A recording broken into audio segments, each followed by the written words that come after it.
A very good morning to all of you. A very good morning to all of you. मैं आपका BK Singh और आप सभी का स्वागत करता हूं अपने इस YouTube channel B K Singh English classes के आज के इस वंडरफुल ट्यूटोरियल में।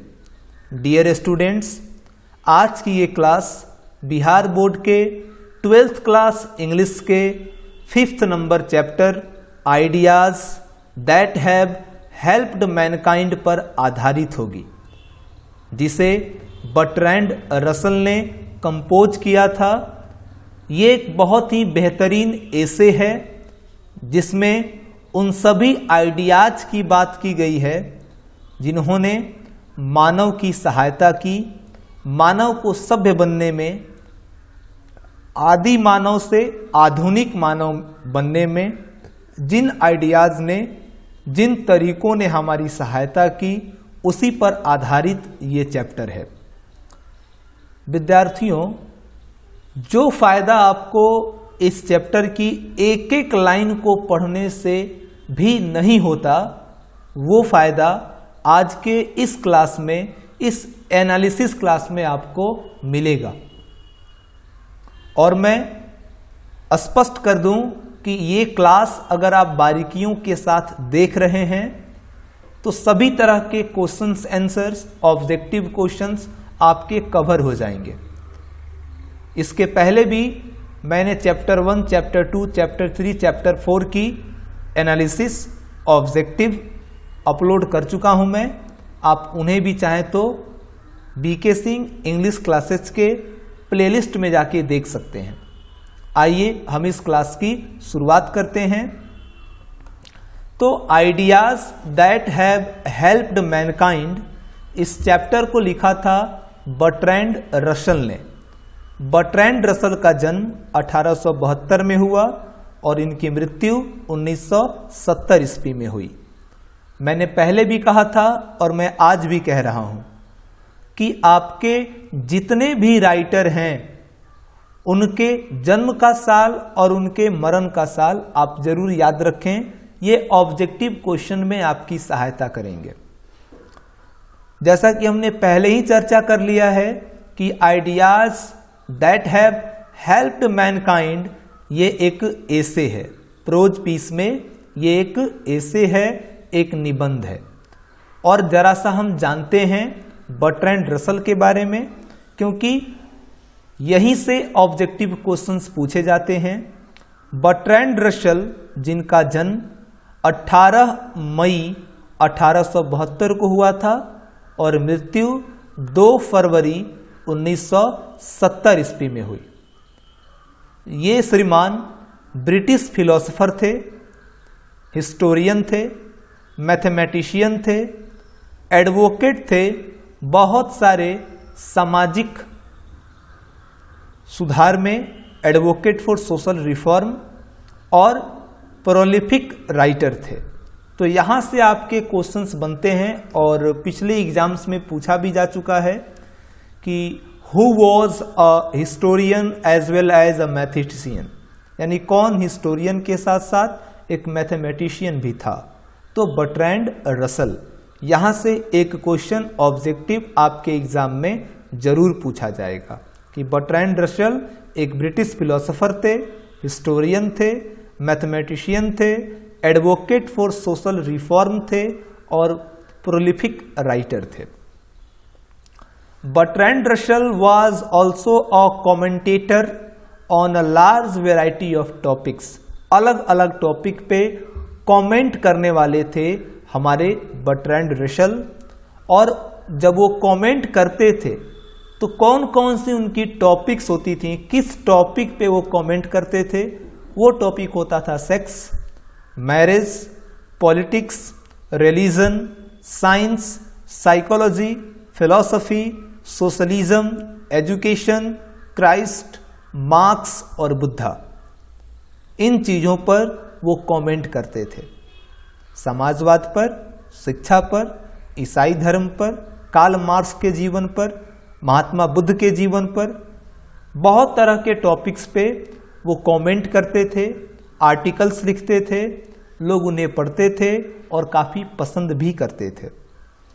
एक व्यक्ति इतनी सारी चीज़ों पे बात करता है, ये वाकई बहुत ही बड़ी बात है। और एक व्यक्ति अपनी पहचान एक फिलोसोफर के रूप में भी बनाता है, हिस्टोरियन के रूप में भी बनाता है, मैथमेटिशियन भी होता है, वो सोशल रिफॉर्म के लिए एडवोकेटिंग भी करता है, एक प्रोलिफिक राइटर भी होता है। आप इससे अंदाज़ा लगा सकते हैं कि बर्ट्रैंड रसल कितने एडुकेटेड और कितने पहुंचे हुए व्यक्ति थे। 98 साल की जिंदगी जी थी उन्होंने, और 1950 ईस्वी में एक कवि के लिए, एक राइटर के लिए, जो दुनिया का सबसे बड़ा पुरस्कार माना जा सकता है, वो पुरस्कार जिसे हम नोबेल प्राइज के रूप में जानते हैं, तो 1950 में बर्ट्रैंड रसल को नोबेल प्राइज देकर सम्मानित किया गया, उनके लिटरेचर के क्षेत्र में किए गए कार्यों की बदौलत। तो 1950 में बर्ट्रैंड रसल को नोबेल प्राइज दिया गया लिटरेचर के लिए, साहित्य के लिए। उनके जो सबसे महत्वपूर्ण कार्य थे वो हैं a history of western philosophy, human knowledge, it's scope and limits, authority and the individual, has man a fact and fiction, my philosophical development, conquest of happiness, marriage and morals, roads to freedom, in praise of idleness, why I am not a Christian। ये इनके कुछ महत्वपूर्ण कार्यों का नाम है, books का नाम है, जिसे बर्ट्रैंड रसल ने लिखा था। आज इस चैप्टर में जिन आइडियाज की बात की जा रही है, जिन आइडियाज ने मानव की मदद की, मानव प्रजाति की, मैनकाइंड की मदद की, उसे हमारे राइटर बर्ट्रैंड रसल ने 2 भागों में बांटा है। यानी 2 तरह के आइडियाज थे जिन्होंने आदि मानव को आधुनिक मानव बनाया। पहला तो है नॉलेज एंड टेक्निक्स और दूसरा है मोरल एंड पॉलिटिक्स। नॉलेज मानव को धीरे धीरे हुआ, भाषा का ज्ञान, आग जलाने का ज्ञान, उसने कुछ टेक्निक्स अपनाई, गांव में रहकर, खेती करके, पालतू जानवरों को पाल करके जीवन यापन करना। फिर उसके अंदर कुछ मोरल्स डेवलप हुए, पॉलिटिक्स आई।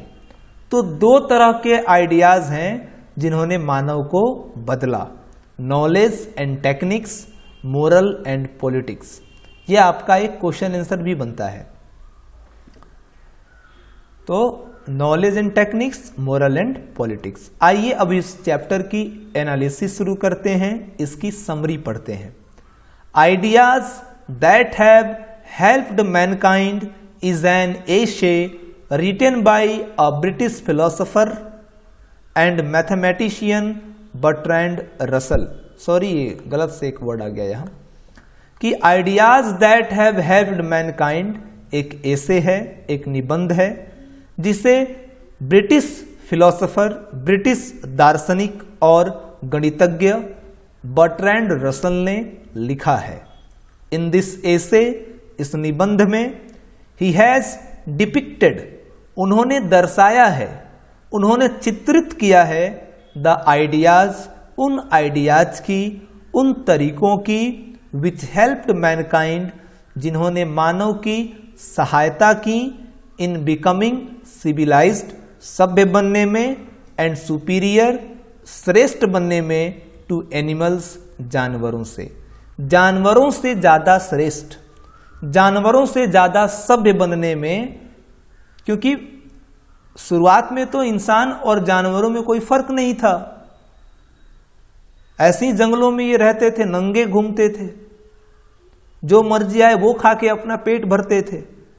लेकिन कुछ ऐसे तरीके इंसान को मिले, मानव को मिला, जिसने मानव को, पूरी मानव प्रजाति को जानवरों से अलग बनाया, श्रेष्ठ बनाया, सभ्य बनाया, और उन्हीं तरीकों पर यह चैप्टर लिखा गया है। तो आपने ये जाना कि ideas that have helped mankind एक एसे है जिसे ब्रिटिश फिलोसोफर और मैथमेटिशियन बर्ट्रैंड रसल ने लिखा था। इस एसे में वो चित्रित करते हैं, वो दर्शाते हैं उन आइडियाज के बारे में, उन तरीकों के बारे में जिन्होंने मानव को जानवरों से ज्यादा श्रेष्ठ और सभ्य बनने में सहायता की, सहयोग की।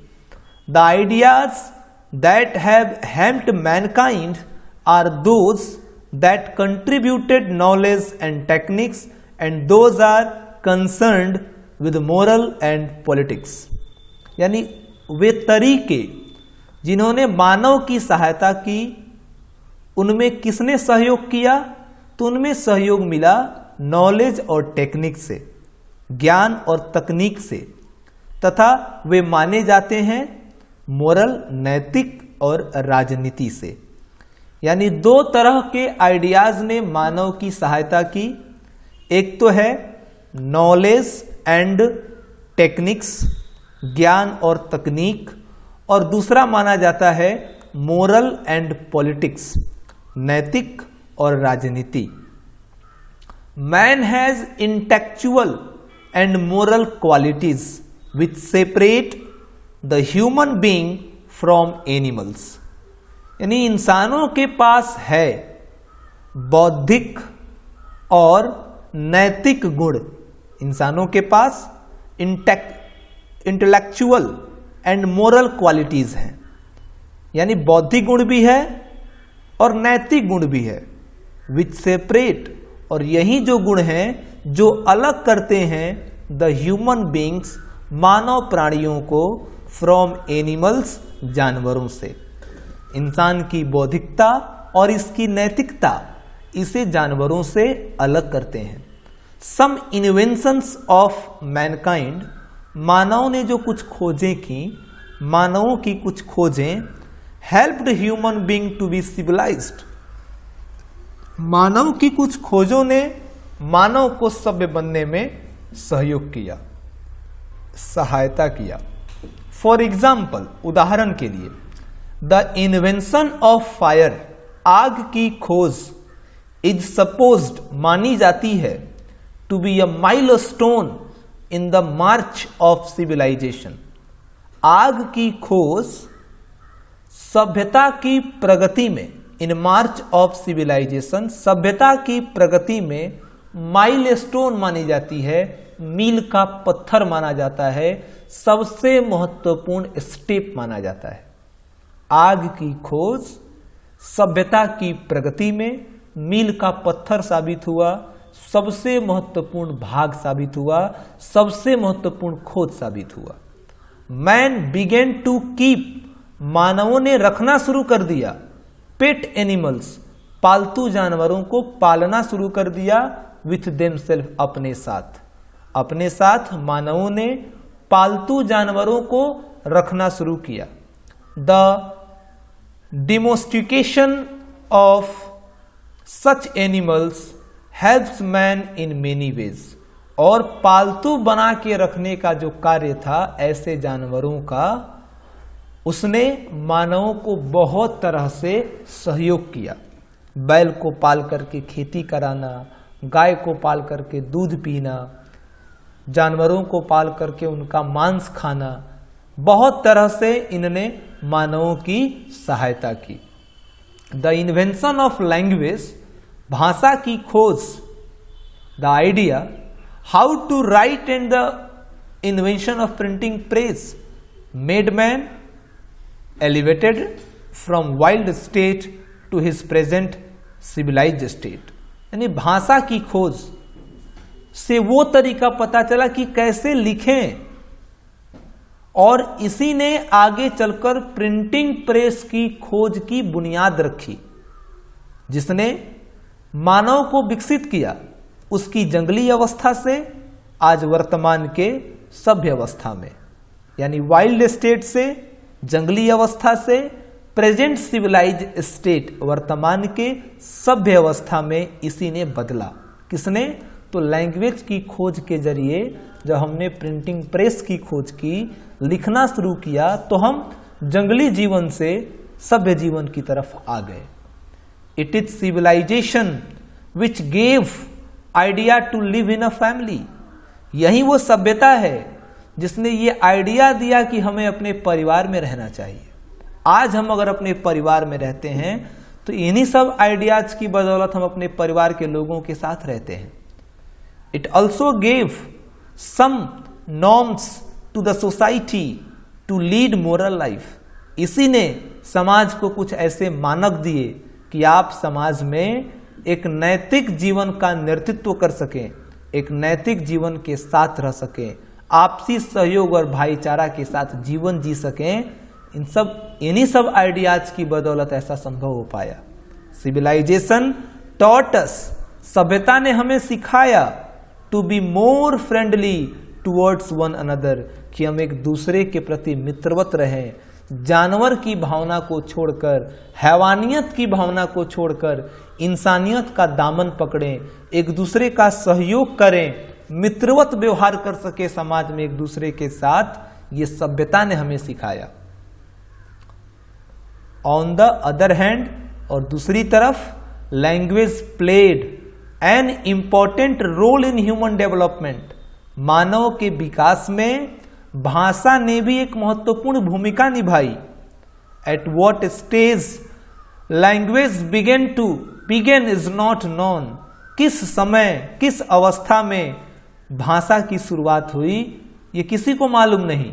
But we may pretty certain that it began very gradually. पर हाँ, ये कहा जा सकता है कि निश्चित रूप से ये जो प्रक्रिया थी वो बहुत धीरे धीरे शुरू हुई। भाषा की जो प्रक्रिया थी वो बहुत धीरे धीरे शुरू हुई। विदाउट इट, इसके बिना, would have been very difficult to hand on from generation to generation the inventions and discoveries that were gradually made. यानी एक पीढ़ी से दूसरे पीढ़ी में जो खोजें हो चुकी हैं, जो आविष्कार हो चुके हैं, उनकी जानकारियों को देना, हैंडओवर करना, एक ने जो खोजा उसके रिकॉर्ड दूसरी पीढ़ी को मिल सके, जिसको पढ़ करके वो उसे और आगे बढ़ाए और तीसरी पीढ़ी को सौंप दे, फिर तीसरी पीढ़ी उसे जानकर समझकर उसे और आगे बढ़ाए और फिर चौथी पीढ़ी को सौंप दे। ये बहुत जरूरी था। और अगर भाषा नहीं होती तो पीढ़ी दर पीढ़ी इस तरह इन जानकारियों को आगे बढ़ाना असंभव था, ये संभव नहीं था। जैसे अगर किसी वैज्ञानिक ने कोई खोज की लेकिन उसे वो पूरा नहीं कर सका, तो उसने एक नोट बनाया, अपनी थ्योरी, अपनी जानकारी वो उस नोट में रख के मर गया। दूसरा, जब नई पीढ़ी का वैज्ञानिक आया तो उसने अपने जिंदगी भर में जो खोज की थी उसे कुछ ही दिनों में, कुछ ही महीनों में उस नोट के माध्यम से वो जान चुका था और उसने उस खोज को वहाँ से और आगे बढ़ाया और बहुत आगे जाके उसने और नए रास्ते खोजे। फिर उसकी डेथ हो गई। उसके रिकॉर्ड को तीसरे वैज्ञानिक ने पढ़ा और फिर उसे वो और आगे लेकर गया। नहीं तो हम शुरू से शुरुआत करते रह जाते और आज जो आप इस सभ्य समाज का स्वरूप देख रहे हैं, वर्तमान स्वरूप देख रहे हैं, ऐसा देखना संभव नहीं हो पाता। तो भाषा ने हमारी सहायता की कि हम अपनी खोज को, अपनी जानकारियों को एक पीढ़ी से दूसरे पीढ़ी तक पहुंचा सकें। On the other hand, man has some drawbacks. दूसरी तरफ इंसान में कुछ कमियां भी हैं, which are not found in animals, जो जानवरों में नहीं पाई जाती। कुछ कमियां हैं, कुछ खामियां इंसानों में भी हैं, जो कमियां जानवरों में नहीं पाई जाती। फॉर इंस्टेंस, उदाहरण के लिए, इमोशंस, भावनाएं। इंसान के अंदर इमोशंस हैं and it is emotions which snatched mental peace of human being. और यही वो भावनाएं हैं जो मानसिक शांति इंसानों से छीन लेती हैं। इंसान कभी संतुष्ट नहीं हो पाता। But other moral and intellectual qualities help mankind to be happier and more peaceful. लेकिन कुछ बौद्धिक और नैतिक गुण भी इंसान के पास हैं जो उन्हें ज़्यादा खुश रखता है और ज़्यादा शांतिपूर्ण तरीके से रखता है। तो इंसानों में कुछ कमियां भी हैं और सबसे बड़ी कमी है हमारी इमोशंस, हमारी इच्छाएं, हमारी डिज़ायर्स। ये इस चैप्टर की एनालिसिस थी। मैं आपको एक बहुत अच्छी जानकारी देना चाहता हूँ कि इस सेशन के अंत तक मैं 2 बुक्स आप लोगों के लिए पब्लिश कराऊंगा। एक जिसका नाम मैंने दिया है the English grammar and composition, और ये एक self study reference and practice book है एडवांस लर्नर्स के लिए, जो इंग्लिश को बहुत अच्छे लेवल से पढ़ना चाहते हैं उनके लिए। 903 पेज में इस बुक को कंपोज किया है मैंने, और हर वो जानकारी इसमें देने की मैंने पूरी कोशिश की है जो आपको एक बेसिक इंग्लिश लर्नर से एडवांस इंग्लिश लर्नर तक पहुंचाने के लिए काफ़ी है। मेरी पढ़ाने का जो तरीका है, जो सबसे आसान तरीके से जो मैं बताने का प्रयास आपको करता हूं, वो सारे तरीके इस बुक के अंदर मौजूद हैं। और इस बुक को पढ़ने के बाद ग्रामर आपके लिए खिलौना साबित होगा। मार्केट में ऐसी बुक मिलनी मुश्किल है, क्योंकि मैंने ये बुक बहुत सारी बुकों की स्टडी के बाद की है। इस बुक में वो तमाम जानकारियां हैं जो शायद ही किसी बुक में आपको देखने के लिए मिले। जैसे आपने देखा होगा कि मार्केट में कोई बुक मिलती है तो किसी में प्रेपोजिशन अच्छा होता है, किसी में वर्ब अच्छा होता है, किसी में कोई चीज़ अच्छा होता है, किसी में कोई कंसेप्ट अच्छा होता है। तो अलग अलग कंसेप्ट के लिए हम लगभग अलग अलग तरह की किताबें खरीदने लगते हैं। लेकिन ये ऐसी बुक होगी जिसमें सारे बेहतर कंसेप्ट एक साथ दिए जा रहे हैं। लगभग इस बुक में 500 से ऊपर एक्सरसाइज हैं। पढ़ने के बाद 500 से ऊपर एक्सरसाइज हैं, जिसे आप उस एक्सरसाइज को बना करके अपनी जानकारियों को बिल्कुल फिक्स कर सकते हैं। तो ये तो हमेशा के लिए हो गई। एक दूसरी बुक भी है जो मैं आप लोगों के लिए लाना चाहता हूँ। बिहार बोर्ड के विद्यार्थियों के लिए बुक है जिसका नाम मैंने रखा है इंग्लिश सॉल्यूशन। और इस बुक में ये special 12th class Bihar board के लिए बनाई गई है, जिसमें आपके 21 चैप्टर जो हैं, 10 चैप्टर पोयम के और 11 चैप्टर प्रोज के, उसकी पूरी एनालिसिस मिलेगी, समरी मिलेगी, ऑथर के पूरी जानकारियां होंगी, प्रोज और पोएट्री का हर एक सेक्शन होगा, स्टोरी ऑफ इंग्लिश भी होगा इस चैप्टर में। इस बुक में आपके सारे चैप्टर की पोयम, प्रोज सबकी इसमें समरी दी गई है। 1000 से ऊपर ऑब्जेक्टिव क्वेश्चंस दिए गए हैं आपकी हर एक चैप्टर से निकालकर, और क्वेश्चन आंसर भी हैं हर एक चैप्टर की, लाइन एक्सप्लेनेशन भी हैं हर एक चैप्टर से। 1000 से ऊपर ग्रामर के जो ऑब्जेक्टिव क्वेश्चन हमारे एग्जाम में पूछे जाते हैं, जैसे आर्टिकल्स से, टाइम एंड टेंस से, प्रेपोजिशन से, सब्जेक्ट वर्ब एग्रीमेंट से, सिंथेसिस से, नरेशन से, तो सभी तरह के ग्रामेटिकल ऑब्जेक्टिव क्वेश्चन भी 1000 से ऊपर इस बुक में हैं। यानी ये 100 नंबर की तैयारी के लिए 100% सक्सेस दिलाने वाली बुक होगी। तो जैसे ही मैं इस क्लास की शुरुआत होगी, ये 2 बुक आपके लिए अवेलेबल हो जाएंगी। इनकी सहायता से आप बड़ी आसानी से चुटकी बजाते हुए अपने इस इंटर इंग्लिश को समाप्त करेंगे। लेकिन ये ग्रामर की बुक तो आपको जीवन के हर स्टेप में, जब तक आप पढ़ाई से जुड़े रहेंगे तब तक आपके काम आएगी। ये इंग्लिश ग्रामर एंड कंपोजिशन की बुक, इसे आप NDA, navy, defence, SSC, UPSC हर तरह के एग्जाम में इसकी सहायता आप ले सकते हैं। धन्यवाद फ्रेंड्स। मिलेंगे ideas that have helped Mankind की ऑब्जेक्टिव के साथ। कल एक और वीडियो मैं आप लोगों के लिए अपलोड करूंगा जिसमें इस चैप्टर के ऑब्जेक्टिव क्वेश्चंस होंगे। आप इस वीडियो को एक बार और चला के जरूर देख लेना। धन्यवाद। Thank you.